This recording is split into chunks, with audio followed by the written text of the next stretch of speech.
Hi everyone, this is acyuta-bhava from Nightlight Astrology, and this is your overview for the month of October 2020. You're going to take a look at all of the biggest astrological transits happening this upcoming month. And boy, it's a big one, especially if you live here in the United States. Of course, we're ramping up for the election, and a lot of these transits, I am sure, will have a big role to play in the collective drama that's about to unfold here in the next month. And I laugh at this point because it's just like, well, can you really be shocked anymore at all of the incredibly intense events of 2020 and really anywhere in the world? But at any rate, as always, I like to tell people that if you are looking for a more personalized forecast, be sure to check out my monthly sun and rising horoscopes, which will be out on the 1st.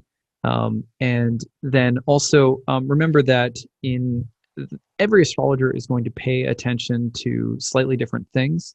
So the way that the particular transits that I select are based on, kind of sitting with the transits of October and going, which ones really stand out? Which ones seem like they pack the most punch, or which ones, even sometimes which subtle energies seem like they're very pervasive throughout the month.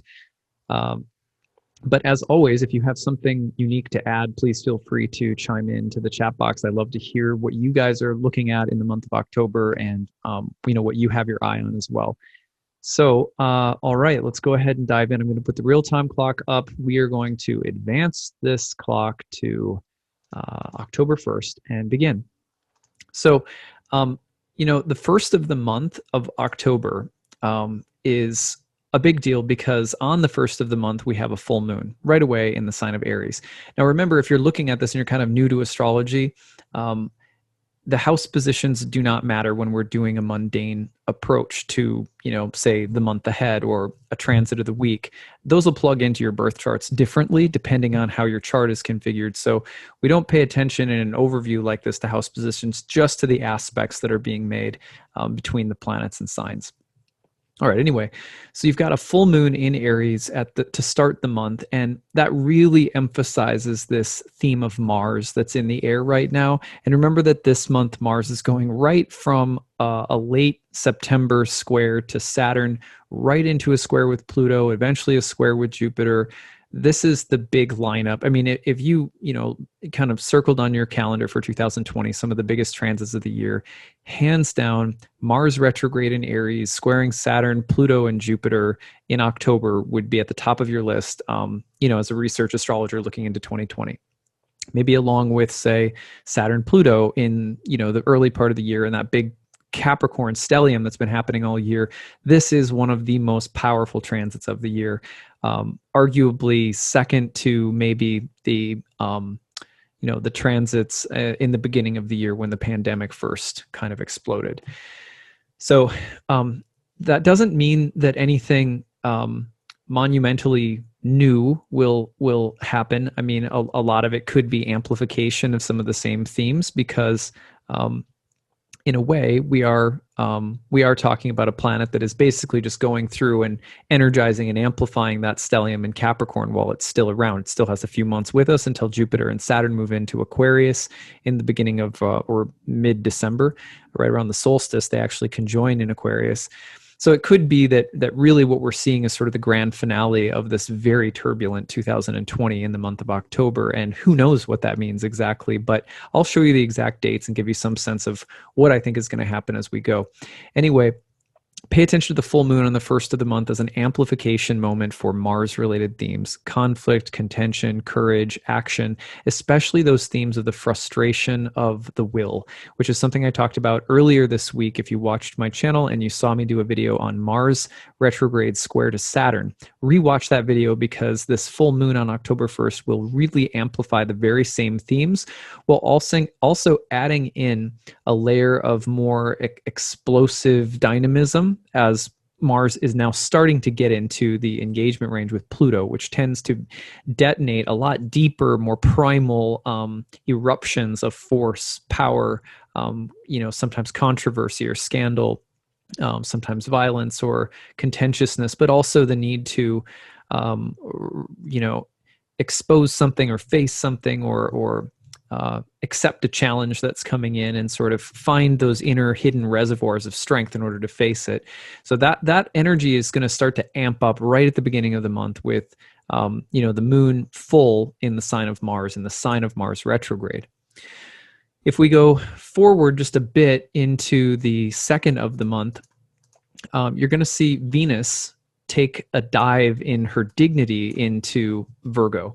So Venus goes into Virgo, and that is coming from Leo into Virgo. Of course, Venus is now moving into its fall, which means that all things Venusian are going to be on the rocks for a little bit. I mentioned this last month when I talked about the lunar cycle to come this October. The good part about the saving grace of this is that if Venus is falling on hard times, and that typically means that things like friends, allies, the topic of women, children, mothers, I mean, I can tell you right now, if they're going to push the Supreme Court justice through, that by October 2nd, as Venus enters Virgo, you are going to see a whole month dedicated to talking about women's rights, women on the Supreme Court, Roe v. Wade. I mean, it's prime Venus in her fall territory in terms of the difficulty of the subjects that are more difficult or stressful surrounding the feminine and the goddess. And again, I'm not suggesting, which perspective that the planets are sitting here taking a political position. But what I am saying is that the stress and turbulence surrounding the Venusian topics are going to be of major concern in October, starting on the 2nd when Venus takes this kind of dive into Virgo. Now, there are many upsides to Venus in Virgo. Like, for example, the guy who did my wife's hair for her wedding, he is a well, I asked him if he would help out for our wedding because he was a student of mine at the time, but he's like in trade for astrological tutoring, basically, because he's not someone that we could ever afford. He's that good. He'd been like Vogue's top stylist of the year or something like that at one point in his career. So, and I met him in New York City. Anyway, he has Venus in Virgo, and fantastic artistic mind. Like, so you can have Venus in Virgo oftentimes shows up in people who have extraordinary detail-oriented, technical craftsmanship-like abilities when it comes to art, beauty, sensuality. They're just technicians of beauty. I think Martha Stewart has Venus in Virgo. Another example of sort of that craftswoman vibe. So it's certainly not like I don't want to be like Venus in Virgo, oh, it's so bad. But from the dignity standpoint, when you're talking about the analysis of fate and fortune in ancient astrology, when Venus hits the sign of Mercury, you're putting Venus in the sign of one of its natural planetary contraries, which is Mercury. Where the rational increases, the sensual decreases, and where the sensual increases, the rational decreases. That's kind of an archetypal truth about Mercury and Venus. Now, of course, there's going to be exceptions to that where the two can certainly blend with one another. For example, people who are deeply attracted to intelligence, or people who are articulate, or who find something erotic that is more, let's say, rational or intellectual or something like that. So certainly not the case that Venus and Mercury can't meet and get along either. And in fact, right now they are, and they will be, because Mercury is in Scorpio, which is a sextile from Venus in Virgo. So you will get some nice Venus-Mercury combinations in the month ahead, but you are also going to get that contentious level of hostility, debate, and potential for real stress and drama, because let's not forget, Mercury is going to turn retrograde. Mercury is in a Mars-ruled sign. Mercury is the host of Venus in Virgo, and Mars is into all sorts of trouble this month, right? So there is harmony between these two. I would imagine that this could be a great month for like alphabetizing your record collection, you know what I mean? Or like careful, crafty, aesthetic, tasteful, design-oriented decisions, strategic decisions rooted in beauty and eloquence. And the intellect and beauty could get along this month nicely, and that's one feature. But there is going to be a lot of contention around Venus issues: peace, love, marriage, agreement, coming to agreement, or negotiating and finding agreement. The topic of women, women's rights, women's body, the care or concern for, you know, women and children and the life of children, like all of this kind of stuff. So watch for that. And I highlighted this one because, you know, when any planet, when its dignity changes dramatically, you always want to pay attention to that, because that'll really step up the Venus themes, and in particular this month. All right, anyway, so if we go forward a little bit into the month, we're going to go next to October 7th. On October 7th, you're going to see one of the more dynamic transits of the month, because it's actually going to repeat once Mercury goes retrograde, and that is Mercury's opposition to Uranus. Now, Mercury's opposition to Uranus happens, again, October 7th. It's building a little bit. You could even say by the 5th of the month, you're going to be able to feel it. Maybe even a little, like you could go to the 4th, I would think. About 3 degrees off is where I feel comfortable with it. So, but at any rate, on the 7th, Mercury opposes Uranus. This is a moment of great dynamism for Mercury. So you're thinking about original thoughts and ideas, striking or controversial news, opinions, information, or gossip, sudden dramatic announcements, the unexpected message that you get in the mail or that pops into your life, the unexpected messenger. You're also looking at interesting, something very interesting happening around technology and communication. There are going to be some big reveals, I think, this month because of Mercury going retrograde in Scorpio, a sign that it was called mute traditionally. Mute signs, water signs, they point to secretiveness. That water signs tend to have a slightly more subtle or secretive nature. Scorpio in particular, as a Mars-ruled sign, often rules controversial secret matters like spies and, you know, detective novel type of things.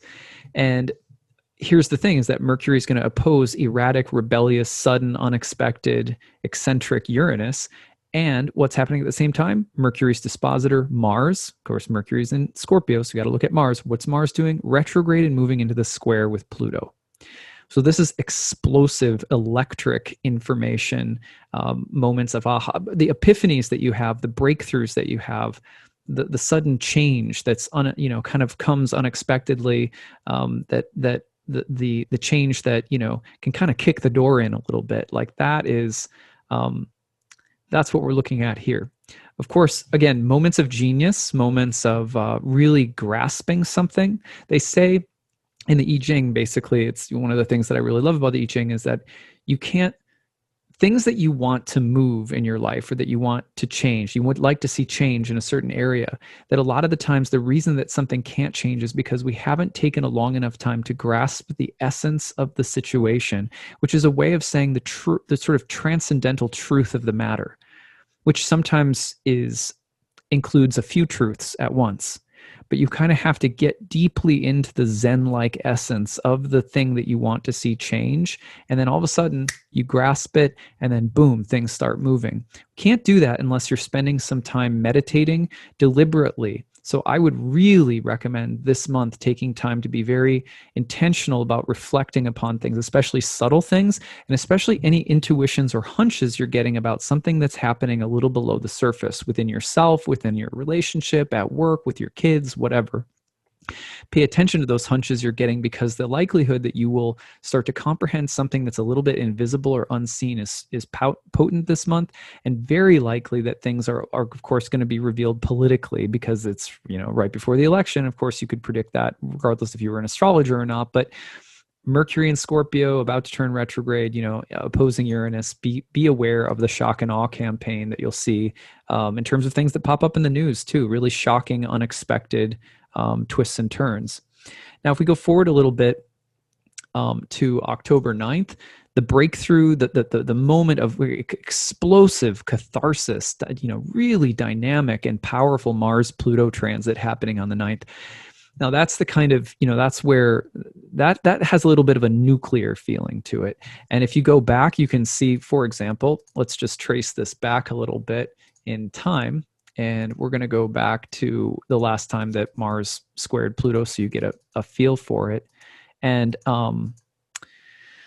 it was just after that massive explosion in, where was it, Tunisia? I don't remember where it was. It was just after that. It was just right within the orb of it. But you can also see, it was like a dock that blew up or something in another country, and I'm slipping my mind now. But yeah, between August 12th and the 13th, right? So you look back then at the powerful level of change and transformation that was happening, and what was taking place, and what was being unearthed. For example, like in my own life, that was the day where I was moving out of my house, and it was like, yeah, it was an emotional day, and it was a really hard, exhausting day as well. But it was, I mean, there's a total transformation when you're moving. It's like you're taking especially if you're a Cancer, like my Cancer sun, like myself, it's like you're removing the nest. There's nothing more. They say that moving is up there with some of the more stressful events of life, and it certainly felt that way. Although I'm staying grateful, staying blessed.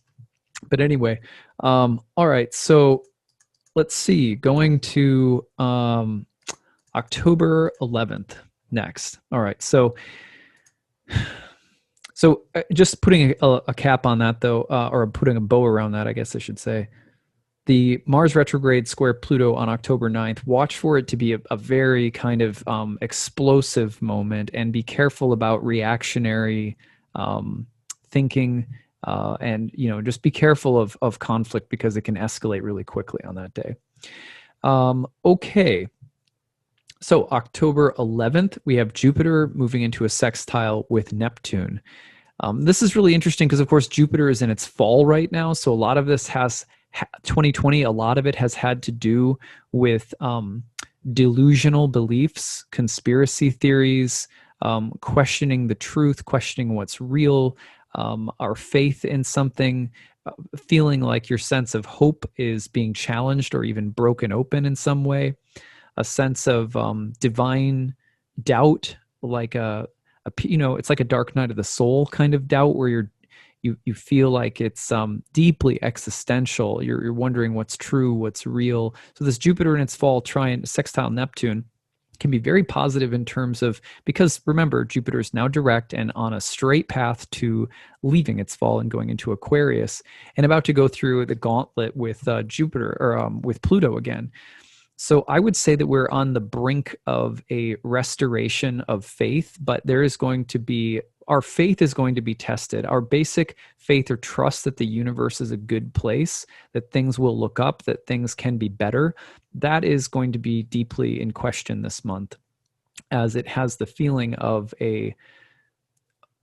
I want to say a meaningful interlude of doubt and concern about the inherent integrity of the cosmos, or of larger structures that we trust, and also people intentionally trying to cast doubt on things, as well as the potential for there to be a real amplification of conspiracy theories and all that kind of stuff. So be careful also of what kind of Kool-Aid you're drinking this month. All right. So, and remember, Jupiter Neptune also has to do with false or grandiose displays of strength or ego. So be careful of those. Don't get seduced by them. Now, if we go forward to October 13th, the Sun is going to be opposite Mars. And this is a showdown that happens in the middle of every Mars retrograde. As Mars is retrograding, it moves into an opposition with the Sun. And this is like the full moon of Mars's synodic cycle with the Sun, in a sense. So, here we have a question about the Sun is in its fall in Libra right now in this month of going into October. And that's the sign of the scales, the balance, judgment.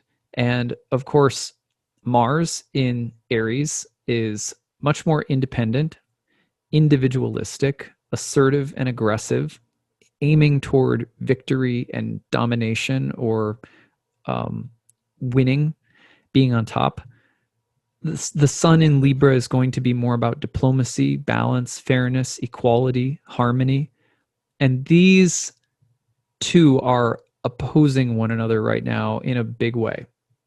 The ego can be challenged this month, if you want to think about it like that, to ask the question, what is an appropriate expression of power, will, strength, ego, individuality in the world, and what isn't? What is a healthy, and you can ask this question about leaders, kings, queens, CEOs, fathers, or even heads of the family, whether that's a mother or a father. Anyone that represents the authority or even our own internal sense of, I've got this. I've got a stable ego that thinks it's running the show, and sometimes, in a sense, in a functional sense, we have an ego, and that's sort of what it does. So there's going to be challenges to those figures. Some of them, and it may not be fair at all. You've got Mars with a square to Pluto, the sun going through a square to Pluto simultaneously around the 13th to the 15th, right in here. We draw that out so you can see it as well.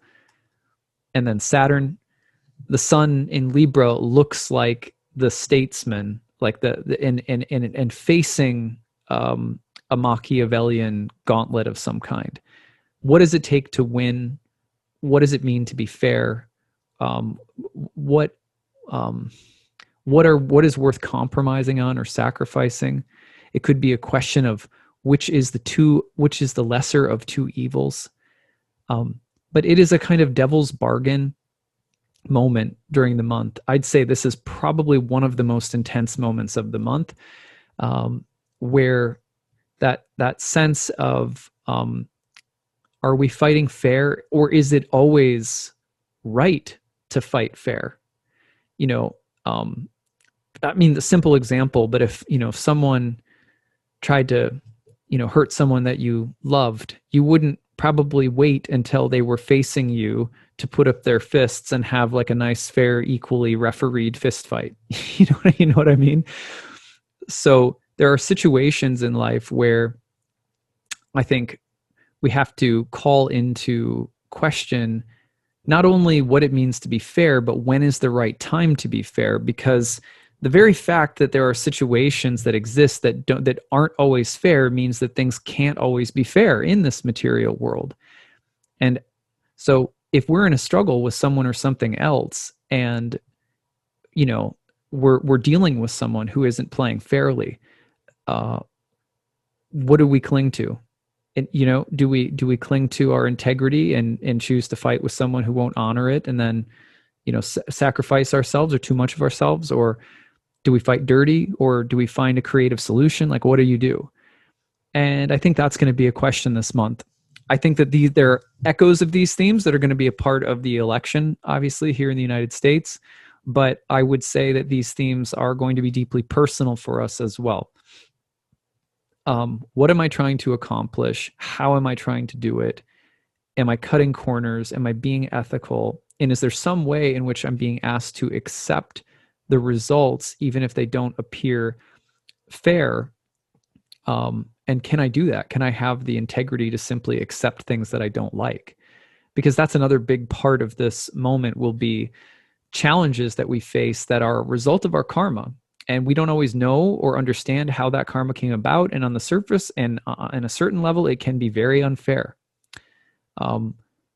But there's somehow this need to have equanimity in the moment. The wise approach to dealing with unresolvable or immovable obstacles or people or situations will probably carry the day in the end. The sun is overcoming Saturn. Saturn is overcoming Mars. After this opposition, the sun definitely starts going into being in the superior position over Mars as well. But there will be a challenge from Mars to the integrity of something or someone. And that'll come up right around the middle of the month of October. All right, so now if we go forward a bit more, of course, on the 14th, we're going to see Mercury turn retrograde in Scorpio. It is the moment where I think Mars things are going to start to come undone a little bit more, because now you've got Mercury retrograde in Mars's sign, and Mars is also retrograde. And so I think you're going to start to see the death of Mars. And I'll tell you more about what I mean in a second. But so Mercury turns retrograde in Scorpio. Now watch what follows. And this is part of where the explanation is going here regarding the death of Mars that I just mentioned. The new moon in Libra comes in on October 16th. Now remember, who is the host of this new moon cycle then? It's Venus. Who is the host of the last new moon cycle? Mars. What's happening? Now Mercury is retrograde in Mars's sign. Mars is retrograde and about to hit a square to Jupiter. Okay, so what's going to happen is if you go forward just a little bit from here to the 18th, on the 18th, one of the things that's happening is Mars retrograde is getting into a square with Jupiter. This is like Mars on steroids. It's very explosive Mars energy. Again, a lot, not very different from the Mars Pluto energy. So another really big Mars like spike that's going to come. Again, you think assertiveness, aggressiveness, take action, conflict, questions of domination, kind of the ruthless, impulsive qualities of Mars. Also the courageous qualities of Mars and the need to do something, make a stand. Okay, so Mars is going to do that with Jupiter in this big kind of exaggerated moment, right? And that following right after that on October 19th, then Mercury hits the opposition to Uranus again. So it's like if you look at it from the standpoint of, I don't know, maybe about Mars retrograde squaring Pluto on October 9th and stretch it out to the 19th, you've got 10 days of just super packed Mars drama. And this, you could reflect back on what I already said about Mercury and Uranus earlier, that this is another big moment of dynamism and of information. I'd say that this is a battle of words, a battle of ideas, a battle of secrets and exposing things, of fair fighting versus domineering kinds of ways of grappling with things. The bully versus the knight, these kinds of images that are going to be up there and it's swirling around our experiences this month. Now, right after Mars squares Jupiter, Mercury squares opposes Uranus again, right? Then we go into a little bit of a lull. Things start to cool down a little bit which is kind of like, then we're in the wake of that energy. But here's what I love. Right towards the end of the month, about October 28th, then we see the ruler of this new moon cycle that was in Libra. We see it going into Libra, which is where Venus picks up a whole bunch of dignity. Now remember, the previous lunar cycle was, I think I said Mars, that it was ruled by Mars earlier. The previous lunar cycle was in Virgo, which meant that it was Mercury ruled. And we saw Mercury go from Libra into Scorpio in the month of October, where it then turned retrograde. It gets really Marsy. And then the next new moon cycle, remember this is October 16th that the new moon in Libra began, then its planetary ruler Venus takes over the next cycle. And Venus was in Virgo, its fall, but then suddenly goes into the sign of the balance of justice and fairness, and picks up a whole ton of dignity by the end of the month. So, in my opinion, this is why I said it's the death of Mars happening right now, but Mars has a real punch that it's going to try to throw this month. I mean, it's going to be a very, very Marsy month. And then what happens is, you pick up the new moon about the middle of the month, as all these very explosive Mars-like transits are happening. That new moon is in Venus's sign. And then by right around the 28th, Venus picks up a ton of dignity by moving into Libra and starts setting the tone for everything. And I think that this is going to be a very significant turning point. You're going to be able to feel it, that if you've been grappling with more contentious energies, limitation, constraint, frustration of will, contentious qualities in other people, and if that's been a theme for a while now with Mars retrograde, you're going to see the tide really start to turn by the end of October. All right. So, and then we have more evidence of this because on October 30th, you're going to see the sun oppose Uranus, which is a moment usually of clarification and a sort of like the light breaking through the clouds, or lightning strike illuminating the dark and striking down old structures and liberating energy. Very, very liberating quality that starts coming in.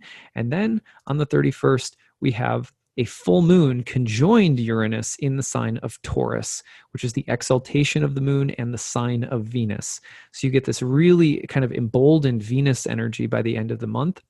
that also has as its signature breakthrough, freedom, clarification, harmony. So you should really feel almost like, if it's a drought, this is the rain. If it's the humidity, this is the cloud break that breaks the humidity and clears up that feeling of heaviness in the air. You're going to see that by the end of the month. Interestingly, I'll just mention this as a little tease for November and election. Mercury will be stationing on election day. In doing so, as Mercury is also getting into a square with Saturn, I find that very interesting when considering all the different things that could come up with the vote. And that is something to keep we'll keep our eye on, and we'll be previewing toward the end of the month with some other like election astrology content. So that's I think that's a very interesting transit to analyze, and it's very interesting to me that Mercury is turning direct just as the election is coming to a conclusion. So in the sign of the scales, no less, balance, harmony, truth, karmic balance, karmic balancing, and so forth. Now, I want to go back and talk about one transit that I forgot to include, and that is on October 17th into the 18th. One other transit to watch for is Venus opposing Neptune. Now, this is something that's building all month long. And remember, I said it's a big month for Venus, like Venusian themes related to the goddess. Well, Venus's opposition to Neptune toward the very, just after the new moon, middle of the month. That's another really interesting moment for Venus this month where, this is the kind of like Venus opposite Neptune is like going to a spa for the whole day, or it's going on a scenic drive near the ocean, or it's going swimming with some mermaids or something. But also Venus opposite Neptune could be the moment where you find out that someone's been, unfaithful, where there's been some level of deception, or the subject of intoxication, illusion, and fantasy could be a big part of this transit as well. This could be the moment where you also, it would be easy to like spend too much or eat too much or kind of become decadent in some way. This could also be a time where issues around women and faith, women and religion, because Neptune has that quality, sometimes we'll bring planets into the sphere of conversations about religion. And so the feminine and the mystical could be a really big and very interesting theme about 16th, 17th as well. And it's just a little energy that comes in for probably about a week. And most people, by the way, if you are ever like, I have trouble feeling these things, remember that most of us aren't attuned to like feel the karmic weather unless something really big happens. Like most people will notice Mars, Pluto. Most people will, notice maybe when Mercury's stationing or something like that to turn retrograde. If you follow astrology regularly, and you're saying to yourself, I know these things happen, I just wish I was more aware of them. First of all, congratulations, because not everyone gets the inkling to be a student of karmic weather in general. A lot of people think it's bogus, but the easiest way to be able to track what's happening and therefore be able to respond and participate a little bit more intelligently, which is really the goal of astrology, you should really keep a journal. Like when you come back to this video, like at once a week throughout the month, right? And track those transits in your own chart if you know how to, or journal around those transit dates that I've given, because when you do that, along with taking this kind of content in 3-4 times a month, the language of astrology will start to develop like an inner GPS program in you. You'll be able to feel transits before that before you've seen them on the screen.